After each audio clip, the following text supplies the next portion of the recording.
आज हम जानने वाले हैं एक ऐसे व्यक्ति के बारे में जिन्हें कहा जाता है the baddest man on the planet. तो चलिए जानते हैं कि कैसे एक सड़कों पर मारपीट करने वाला बच्चा बना वर्ल्ड हैवीवेट चैंपियन। कहानी की शुरुआत होती है 30 जून 1966 से, जब माइकल जेरार्ड टायसन का जन्म ब्रुकलिन न्यूयॉर्क में हुआ। उनकी मां लॉर्ना एक सिंगल मदर थी। पिता घर छोड़कर जा चुके थे। माइक बचपन में बहुत ही बदमाश और शरारती बच्चे थे। उन्हें बोलने में तकलीफ हुआ करती। वो थोड़ा तुतलाकर बोलते। इस वजह से बच्चे अक्सर उनका मजाक उड़ाया करते। और कोई बच्चा होता तो वो रो देता या अपनी मां से शिकायत करता, पर माइक ऐसा नहीं करते। वो सीधे जाकर उन बच्चों के मुंह फोड़ देते। उन्हें कबूतरों के साथ खेलना पसंद था। एक बार उनसे बड़े बच्चे ने उनके एक कबूतर को मारा। माइक ने उस बच्चे को बहुत पीटा। ये उनकी पहली लड़ाई थी। महज 13 साल का होने तक ही उन्हें 38 बार गिरफ्तार किया जा चुका था। इस वक्त बॉबी स्टुअर्ट नाम के एक एक्स बॉक्सर को माइक के अंदर पोटेंशियल नजर आया।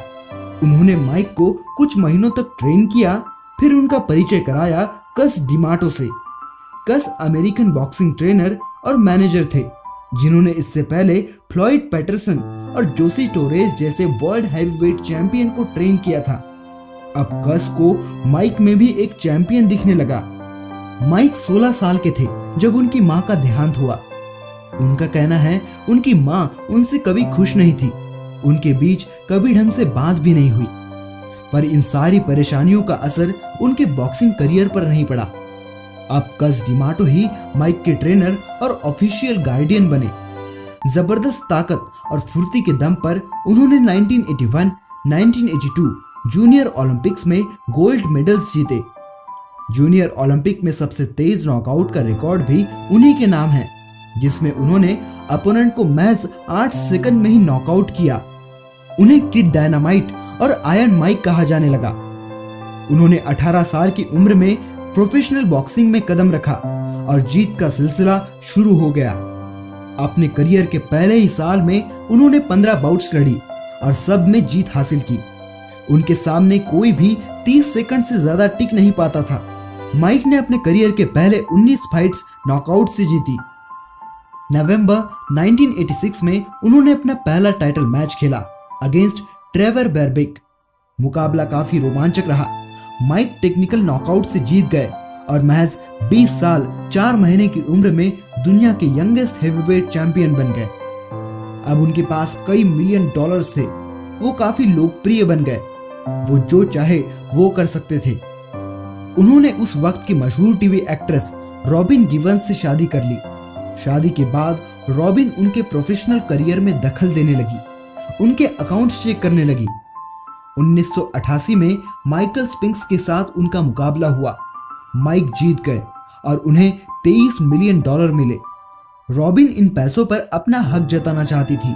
उन्होंने माइक को डिप्रेशन का शिकार बताया और कहा कि वो उनके साथ मारपीट करते हैं। बाद में ये सब आरोप झूठे साबित हुए। 1 साल के भीतर ही उन्होंने तलाक ले लिया। आगे उन्हें पता चला कि उनके मैनेजर ने उनके अकाउंट्स में हेराफेरी कर उन्हें आर्थिक नुकसान पहुंचाया है। उन्होंने उसे भी निकाल दिया। इतना सारा पैसा और शोहरत मिलने के बाद उनकी लाइफस्टाइल में बदलाव आने लगा। वो ज्यादा वक्त अपनी गर्लफ्रेंड्स के साथ रहने लगे, अल्कोहल, ड्रग्स और दूसरे नशे करने लगे। इसी बीच उनकी मुलाकात हुई एक मिस ब्लैक अमेरिका कंटेस्टेंट से। माइक उसके साथ होटल रूम में चले गए। 3 दिन बाद माइक के खिलाफ रेप केस फाइल हुआ। माइक इन सब से हैरान थे। उन्होंने कभी नहीं सोचा था कि उनके साथ ऐसा कुछ होगा। उन्होंने कहा, रूम में जो कुछ हुआ वो दोनों की मर्जी से हुआ और उन्होंने किसी प्रकार की जबरदस्ती नहीं की, पर वो ये कोर्ट में साबित नहीं कर पाए। उन्हें 6 साल की सजा हुई। जेल में उन्होंने इस्लाम कबूल किया और वो बन गए मलिक अब्दुल अजीज। उनके अच्छे चाल चलन की वजह से उन्हें 3 साल बाद ही रिहा कर दिया गया। उन्होंने 1995 में कम बैक किया। हार्ड ट्रेनिंग और फोकस के दम पर उन्होंने फिर से वर्ल्ड हैवीवेट टाइटल जीत लिया। अब वो वापस पैसा और शोहरत हासिल कर चुके थे।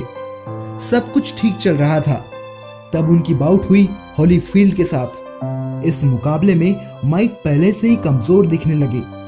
उन्हें लगा कि वो होलीफील्ड को हरा नहीं सकते और फ्रस्ट्रेशन में आकर उन्होंने कुछ ऐसा किया जो आज तक नहीं हुआ था। उन्होंने होलीफील्ड का कान चबा डाला। ये स्पोर्ट के इतिहास के सबसे शर्मनाक घटनाओं में से एक है। माइक को हर जगह कोसा जाने लगा। दर्शकों के साथ उनकी गाली गलौज की घटनाएं भी सामने आई। उन्हें 1 साल के लिए बॉक्सिंग से बैन कर दिया गया। उन्होंने WWF में हाथ आजमाया पर वो कुछ खास नहीं कर पाए। 1 साल बाद बॉक्सिंग वर्ल्ड में कमबैक करने के बाद वो नाकाम रहे। 2005 में उन्होंने बॉक्सिंग से रिटायरमेंट ले लिया और फिल्मों में काम करना शुरू किया। Fallen champ, the hangover, one night in Vegas, the man inside, the cookout 2, black and white जैसी बहुत सारी सुपरहिट मूवीज में काम किया और अपनी एक्टिंग का लोहा मनवाया। माइक ने अपने करियर में कुल 58 बाउट्स लड़ी, जिनमें से सिर्फ 6 में हार का सामना करना पड़ा। माइक पहले हेवीवेट चैंपियन हैं जिनके पास एक ही वक्त पर WBA, WBC और IBF टाइटल थे। ESPN.com ने उन्हें the hardest hitter in heavyweight history कहा है। स्काई स्पोर्ट ने उन्हें द स्कैरिएस्ट बॉक्सर एवर कहा है और आज वो एक अच्छे एक्टर के तौर पर सामने आए हैं। माइक ने अपनी जिंदगी में बहुत सी गलतियां की है और उन्हें स्वीकार कर वो आगे बढ़े हैं। आज वो अपनी पत्नी और बच्चों के साथ एक शांत जिंदगी बिता रहे हैं और अपने काम पर फोकस कर रहे हैं।